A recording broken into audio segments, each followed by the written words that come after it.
I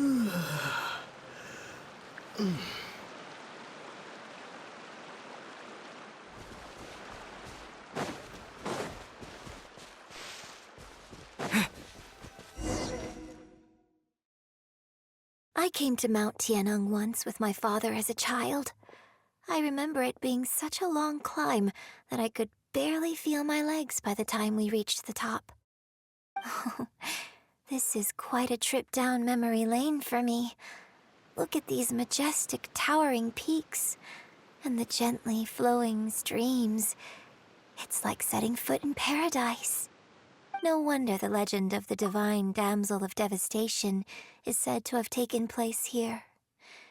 Adepti wander oft where mortals seldom stride. Indeed, this looks like a place that one might expect to be frequented by Adepti.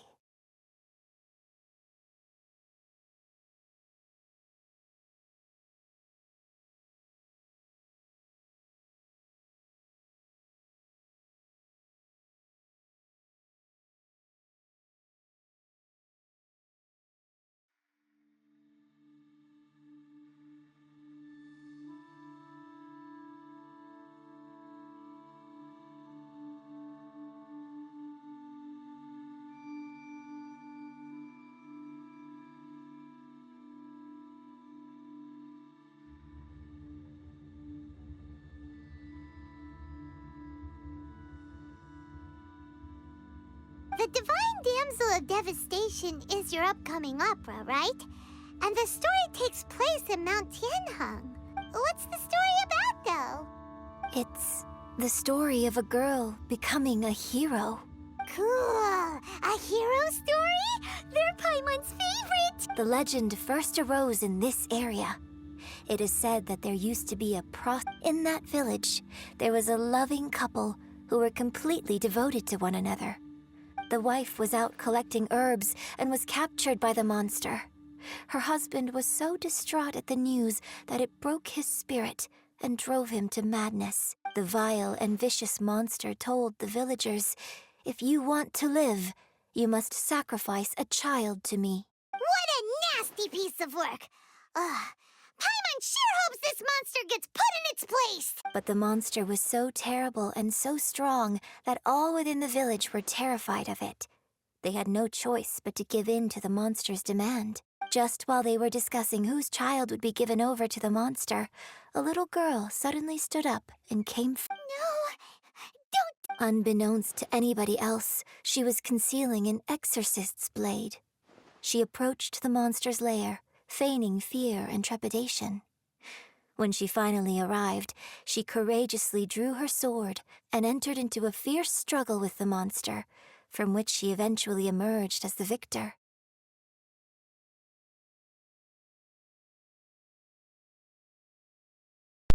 This story sounds like the story of what's her name to the left, to the right of us. It sounds like her story because her adoptive mom, which is and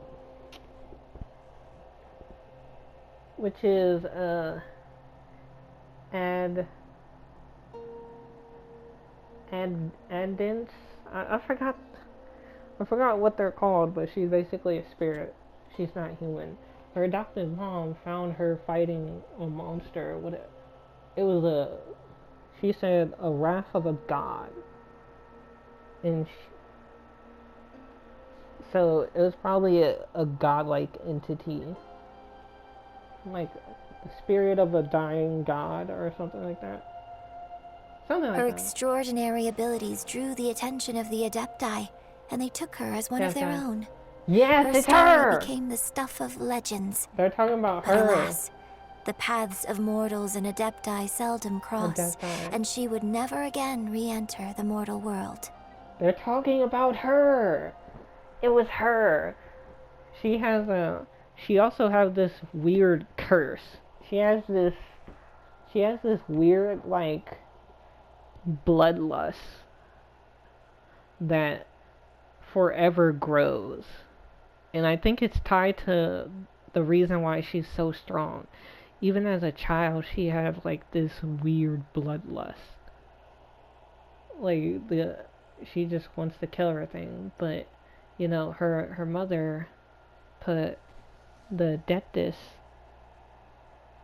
that adopted her basically helped put a seal on her bloodlust, which also kind of sealed off most of her emotions. So it's hard for her to connect to people and stuff like that. But they're talking about her. That's crazy. And so, How did she know destined that to story? grace the mortal realm for but a brief moment, she vanished like a wisp of smoke into thin air. That's how the opera ends. I really like this story. I looked at her. Just look at her. Because I really liked it. Because it's your story. But I personally think that perhaps the little girl was not as brave as the opera makes her out to be. I'm not sure she deserves all the praise she is given. I've never considered that before.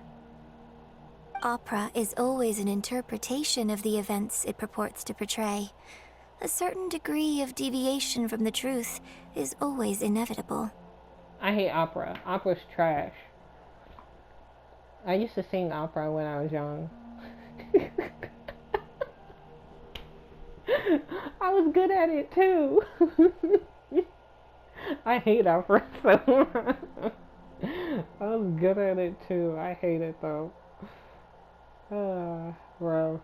When my father wrote the script for this play, I suppose his intention was to inspire his audience with the character of the divine damsel.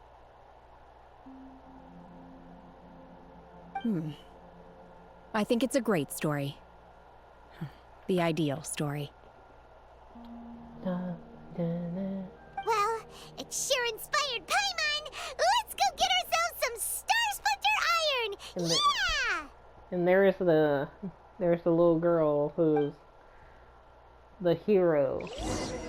But I think, like she said, I think the reason why she stood up was because of her bloodlust. I don't think it had anything to do with her being a hero.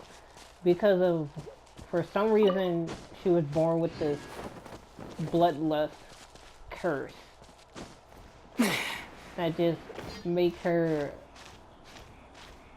violent, but it also makes her massively stronger than a normal human, so much stronger that even the Deptis were like, God damn, she's strong. Like, we can never do that. And the few of us that can are gods.